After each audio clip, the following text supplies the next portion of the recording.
kaidah yang harus dipenuhi apabila keinginan tersebut bisa dilaksanakan.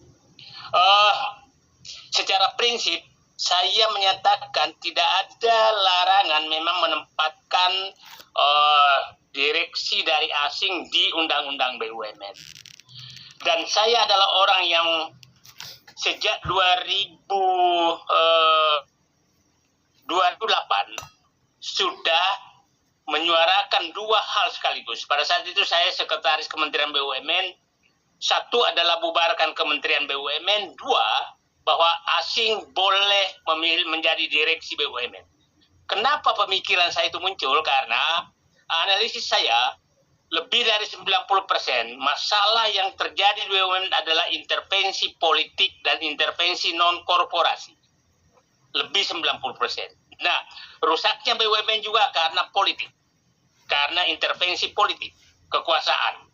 Nah, sehingga saya menyatakan dua syarat untuk menyehatkan BUMN adalah terapkan kaidah-kaidah profesional ini yang berbasis pada kaidah-kaidah global. Nah, dua hal yang harus dilakukan saya bilang adalah bubarkan Kementerian BUMN. Dan saya dulu harap bahwa 2014 itu BUMN sudah bubar. Agar tidak lagi jabatannya menteri. Karena selama jabatannya menteri, maka pasti menjadi jabatan politik. Dan saya menyatakan kantor Kementerian BUMN yang saya pernah asesmen adalah pintu utama masuknya intervensi politik ke dalam pengelolaan BUMN. Dan puncaknya saya pikir 10 tahun terakhir, hampir semua komisaris itu terdiri sekarang sekitar hampir 50% terdiri dari relawan dan caleg gagal. Yang itu yang terjadi. Nah, sekarang saya masuk, kenapa direksi BUMN itu saya dulu menyuarakan agar dipegang oleh asing, karena saya tahu bahwa calon-calon direksi BUMN itu selalu mencari dukungan dari penguasa dengan memo bertumpuk. Nah, saya dulu menseleksi sebagai ketua tim evaluasi seleksi dan komisaris BUMN. Yang saya coret pertama adalah orang yang paling banyak memo atau telepon pendukungnya. Itu harus dicoret pertama. Nah, kenapa harus dicoret pertama? Karena kami tahu orang yang profesional itu tidak akan pernah mencari dukungan dan memo di luar komunitasnya. Jadi banyak ahli pesawat, maka dia hanya punya memo dari pengakuan dari komunitas dia, komunitas keahlian. Tapi orang yang yang memang hanya mencari jabatan itu cari memo dari sampai yang lucu itu kadang-kadang memonya tuh ada dari kiai, ada dari pastor, ada dari orang tidak bertuhan, itu saat memonya sama. Maksudnya ke orang itu, bayangkan jagonya dia mencari memo. Politik hampir bisa dapat dari 3 partai politik, 4 partai politik. Nah, ini harus diakhiri. Nah, sampai saya menyatakan, apakah bisa direksi BUMN itu yang nggak ngerti bahasa Indonesia supaya nggak bisa dilobi? Itu dulu keinginan saya. Kenapa? Saya belajar dari Temasek, Hasanah, itu kita tidak pernah tahu siapa di rootnya. Kita tidak pernah tahu. Tapi perusahaannya maju. Kalau kita, itu direksi BUMN itu dikenal semua. Nah, itu yang saya bilang, ingin mengembalikan profesi bahwa jabatan BUMN itu jabatan profesional yang bebas dari intervensi kekuasaan dan politik. Itu prinsipnya. Nah, saya melihat Pak Prabowo melakukan itu, membubarkan Kementerian BUMN, sehingga Menteri Erick Thohir yang sangat berkuasa menempatkan politisi ke dalam politisi dan relawan kepada BUMN, tidak lagi bisa menempatkan itu. Yang kedua, nah muncul di keinginan Pak Prabowo sekarang menempatkan orang asing ke dalam direksi BUMN. Saya secara prinsip sebenarnya tadi setuju. Karena kenapa? Kerusakan mungkin saja Pak Prabowo mengingat ini, bahwa kerusakan BUMN ini tidak bisa lagi diselesaikan dengan cara biasa. Karena semua terintervensi. Nah, kita tahu sekarang bahwa intervensi-intervensi itu masih terus berlanjut.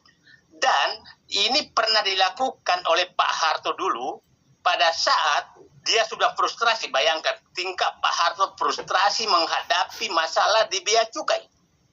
Dua menteri Prawiro tidak kuat menyelesaikan. Bayangkan orang paling kuat dekat Pak Harto saat itu nggak kuat menyelesaikan kerusakan bea cukai. Sehingga selama 10 tahun itu bea cukai dikelola oleh PT Surveyor Indonesia yang berkontrak dengan PT SGS Swiss. Artinya dikontrakkan kepada asing. Itu 985 sampai 95. Nah, setelah itu baru dikembalikan lagi setelah bersih semua di bea cukai. Apakah perlu seluruh direksi BUMN itu dibersihkan semua dulu? Baru dimasukkan orang, baru diperbaiki lagi. Saya juga tidak terlalu seperti itu. Nah, oke, sekarang saya ingin masuk ke aturan. Saya ulangi tadi, di Undang-Undang Nomor 19/2003 tentang BUMN yang direvisi keempat bulan kemarin, itu memang tidak ada larangan direksi BUMN dari asing, tidak ada larangan. Problemnya adalah di dalam Undang-Undang BUMN ada menyatakan bahwa BUMN itu adalah pejabat negara. Nah, ini muncul masalah hukum. Nah, di dalam Undang-Undang Tipikor juga menyatakan bahwa pejabat BUMN adalah pejabat negara. Pertanyaannya, ahli hukum harus membahas adalah apakah asing boleh menjadi pejabat negara? Nah, itu yang menjadi pertanyaan sekarang. Dan saya tidak tahu apakah Pak Prabowo, Presiden Prabowo sudah mempelajari sehingga langsung mengangkat 2 direksi di Garuda orang asing.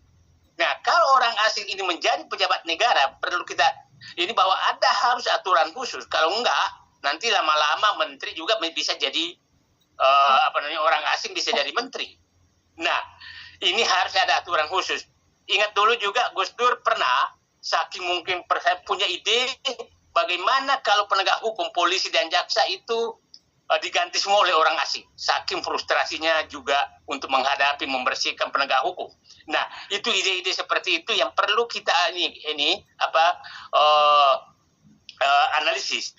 Saya menyatakan bahwa saat ini memang perlu upaya extraordinary dari penguasa Presiden Prabowo untuk memperbaiki kerusakan BUMN yang dirusak selama 10 tahun terakhir. Kita tahu BUMN banyak sekali yang rugi, hampir 50% isinya tuh komisaris dari titipan relawan dan partai politik, dan juga direksi saya tahu banyak juga titipan yang seperti itu. Nah, sekarang saya ingin bicara persyaratan apabila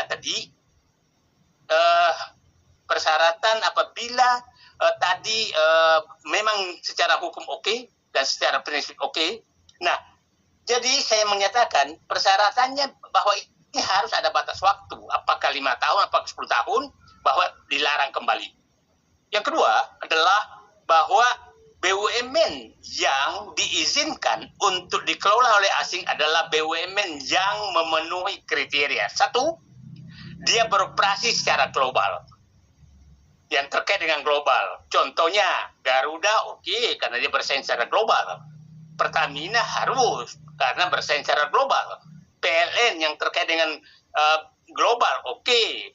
Kemudian pengelolaan bandara oke, itu kira-kira yang bisa. Tapi kalau hanya umpamanya mengelola Sarina, mengelola Borobudur, ya enggak lah, janganlah. Jadi harus diseleksi juga BUMN mana persyaratannya adalah beroperasi global, menggunakan kaidah-kaidah global, perbankan bisa termasuk karena kaidah-kaidah global, kemudian seleksinya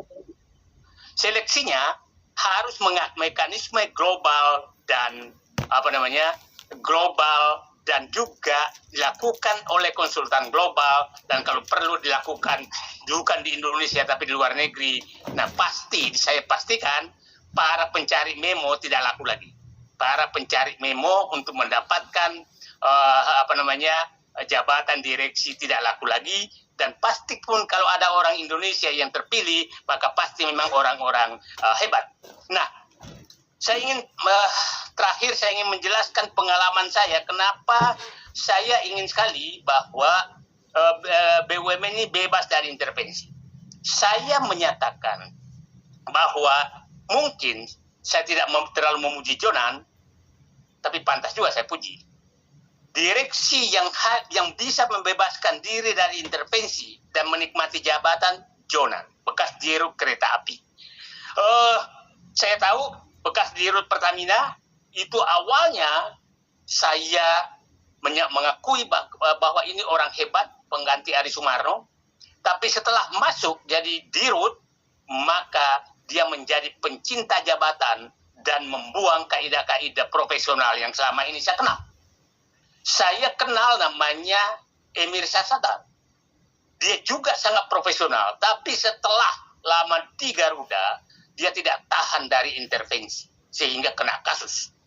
Saya kenal Sofyan Basir, maksudnya orang-orang yang dulu saya ikut menseleksi, Agus Martowardoyo. Nah, ada yang bertahan dengan profesionalismenya dan dia bebas sama sekali dia bebas tidak terpengaruh oleh kekuasaan sampai akhir masa jabatannya. Dan masih ingat, Jonan melawan presiden pun kalau dia nggak setuju dia lakukan. Nah, kita butuh profesional dari BUMN seperti itu, termasuk di perbankan. Kita tahu perbankan itu penyaluran kreditnya itu kadang-kadang lewat lobi kekuasaan, sehingga oligarki sangat berkuasa. Nah, itulah kira-kira uraian singkat saya untuk bahan diskusi. Saya sudah laksanakan tadi, prinsipnya saya menyatakan saya setuju karena ini darurat. Saya menyatakan sekarang, saya setuju direksi BUMN sekarang dipegang asing karena ini darurat. Darurat menyelesaikan kerusakan BUMN yang mencapai titik terendah sekarang. Yang kedua, aturan tadi perlu dipikirkan karena dia pejabat negara, itu silakan ahli hukum yang kembali. Yang ketiga tadi adalah persyaratannya saya jelaskan. Saya bisa cerita panjang masing-masing direksi BUMN yang awalnya memang profesional pun dia akan goyang pada saat sudah ditekan oleh kekuasaan atau tergoda dengan untuk menikmati jabatan. Terima kasih. Assalamualaikum warahmatullahi wabarakatuh. Terima kasih, Daeng. Daeng mau tetap di sini sampai ada pertanyaan atau mau ambil pertanyaan dulu? Nggak apa-apa, saya dengerin aja. Ya, bisa tinggal di sini ya, tetap ya. Baik, kita beralih sekarang ke Profesor Dr. Rahmat Setiawan dari UNER ya. Tadi sudah datang duluan ini. Maaf, kita mau mendengar beliau khususnya karena beliau juga pernah menulis tentang peran koneksi politik dalam mempengaruhi kinerja perusahaan. Ini menarik ya, sambungan dengan apa yang disampaikan